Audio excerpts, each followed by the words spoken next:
Welcome to another winning edition of the Tiger Men's Lacrosse Report. I'm your host, Spiro Marikas, along with the head coach of the Tigers, Sean Adlin. And Coach, the Tigers traveled down to Virginia to take on Hampton this past Saturday, and you jumped out quick, as you have the past couple of weeks, taking a 7-1 lead in the first quarter.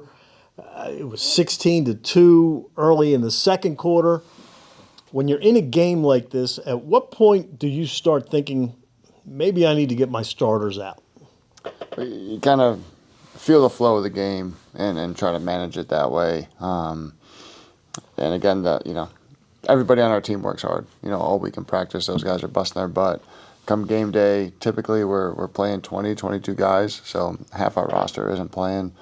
So if you're fortunately in a situation like that where you have a decent lead and you feel confident with the way the team's playing and can kind of move forward, again, we have confidence in all our guys being able to, rest some of the starters that have been putting a lot of miles on themselves throughout the course of the season, get those other guys in that have worked so hard and busted their butt to get on the field and then continue to showcase what they're capable of is always a good thing.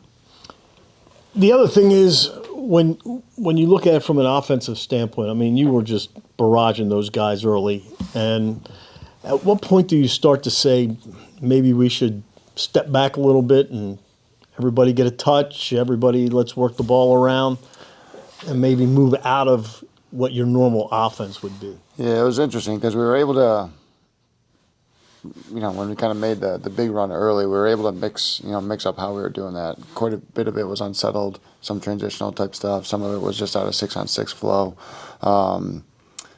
And then sometimes within that, like if, we're pressing or we're just sloppy with the ball and we missed a few, then it's like, all right, guys, just like we kind of normally would in a game, all right, let's take a deep breath this next possession. Let's spin it around. Let's make sure everybody's getting a touch. Let's get back into a little bit more of a rhythm. Sometimes the game speeds up so fast, guys are trying to play faster than what we're capable of or how we want to. So being able to get them to kind of rein it back in, just like we normally would do, through the course of a game, and try to get them to just get more organized. So just feel that out and play it off. Ronan Fitzpatrick had 5 goals in his second game back. I'm sure you were glad to see that, getting a little more rust off of him. Yeah, no, he was searching for his shots for sure. He was one of the guys where we took 14 of them. Yeah, we had to kind of rein him in a little bit. I got pretty frustrated with him because he wasn't playing our team offense, right? And again, it's second game back. You can just tell he's trying to get his feet back underneath him and be the aggressive offensive player that he is. But we still need to get him to understand. It's like, hey, there's 5 other guys out there that when everybody's involved, good things can happen. So it was like one pass, dodging, things like that we don't do, that we don't want to do. So we just had to settle him down. Again, he had a lot of opportunities. Took probably a few more than he should have, but he was able to definitely hammer some home. Mikey Weishar, 2 goals, 3 assists. He passes Glenn Smith, moves into second place all-time on the Tigers' all-time points list, trailing now just Bob Grebe Sr. So he just continues to move up all the charts. Yeah, it's exciting for Mikey. And how many minutes did he play? I think the first attack played about 20 minutes. Okay. So they, Mikey, again, I like that. He's fairly balanced. Obviously he can score goals. He loves to get shots off. He was a heavy volume shooter early in his career. Get him to be a much smarter shooter, a better shooter. He's really worked hard at that, but also understanding how he can also be a distributor has been neat to see that evolve, throughout his 4 years. And then Matt Burnham, who scored 5 goals against Hampton 2 years ago, 6 goals against them last year, and this week he decided maybe he shouldn't be so selfish. He had 4 assists in the game.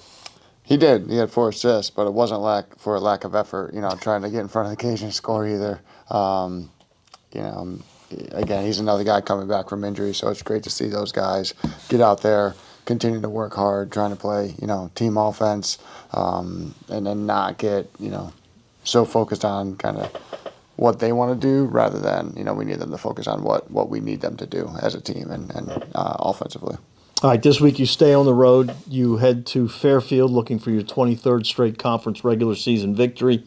The Stags, they've lost 4 in a row. They lost a real heartbreaker to Holy Cross on Saturday, but they're a desperate team because if they lose on Saturday, the odds are they're not going to make the CAA tournament. So you're going to be playing a team that's like a caged animal. Yeah, no doubt. They're always, it's always a battle in CAA play, especially Fairfield at Fairfield.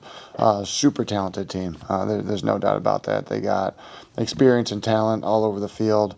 For whatever reason, they've had a few hiccups here, but if I were them, it's like this couldn't come at a better time for them. With the situation that they're in, and then being able to have us up there, and for them to, really work hard to try to earn it. Gilbert's got 21 goals, 14 assists, and Will Consoli, who seems like he's been there about 25 years, he's got 18 goals and 16 assists. So they do have guys with firepower. Right, and that's what I was talking about. Like they got experience. They got guys that have been, in the CAA. They know what it takes to be successful. They're always a team that's right there at the end of the year for sure. And then those two guys are a big piece to that. So I got to imagine those guys will have a lot to say and a lot to showcase throughout the week for them. They're also a very good face-off team.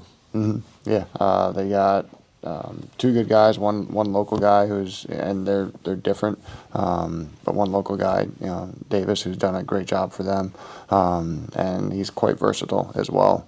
He's had good consistent games. He's had games where he struggled early on, but then figured it out. So he's a guy that definitely stays in the fight, and then you got to continue to work against.